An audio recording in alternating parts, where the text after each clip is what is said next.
hard because there's times where I'm like, I don't even know what to tell the student athletes with the challenges they're facing. Um, that being said, I do offer my advice, and my biggest advice to student athletes is to take care of themselves. You know, there's so much pressure. I know you guys talk about superhero syndrome and all that, and we have watched student athletes reality's been snatched away from them for things that are beyond their control. And I think teaching young athletes, especially young men who have super high expectations on themselves, to give themselves grace, and just ultimately take care of themselves and rely on finding joy and peace in something outside of those athletics. As we know, athletics can be taken away um, systematically due to something like a pandemic, or you could twist your knee the wrong way in the middle of your game and your sport can be taken away. So we always stress, just as you guys do, the importance of being able to maintain a balance in your life to where that shouldn't derail you entirely.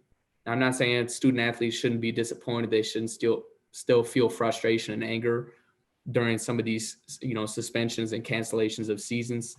But my biggest advice is like, just take care of yourself. And the hardest thing for me is like, I can't relate. I tell student athletes all the time, I don't know how I would react. I can't go back in time and try to imagine my senior year, my last year of sport being taken away due to a pandemic, right? Injuries are a part of sport, but we accept that as an athlete. It's always in the back of your mind as a partial reality, but nobody could have predicted the circumstances of this. So I think it's actually a testament to a lot of student athletes' resiliency too. Like if you're able to push through this, if you're able to keep a positive mindset, that says a lot about who you are as a person and your strength to continue going and keep pushing forward. But sometimes I'm kind of speechless. These student athletes are going through so much that a lot of the world can't even see. And I think a lot of adults have a hard time being able to put themselves to sit in that space and try to imagine what it's like. You know, it's a different world now, just like you mentioned earlier with college athletics is constantly changing. Well, we haven't been in high school in a long time, let alone being in distance learning in high school, let alone during civil unrest, let alone during a pandemic. I mean, it's one thing after another.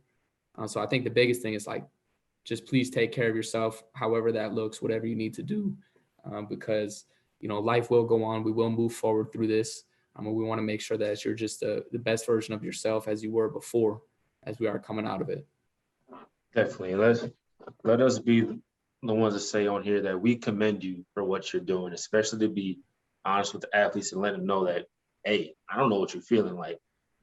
Because honestly, we don't. I don't. Tristan doesn't, and you don't. Like we've never been in this situation. This is uncharted territory, and to be able to stop your programming in order to let the athletes digest and be an opening ear. That's the same approach me and Tristan took because we know this is crazy, and athletes really don't want to hear programming right now, especially with civil unrest, especially where you're at. Definitely, I'm not trying to hear about athletic identity and other ways I can make it. I got too much going on at home.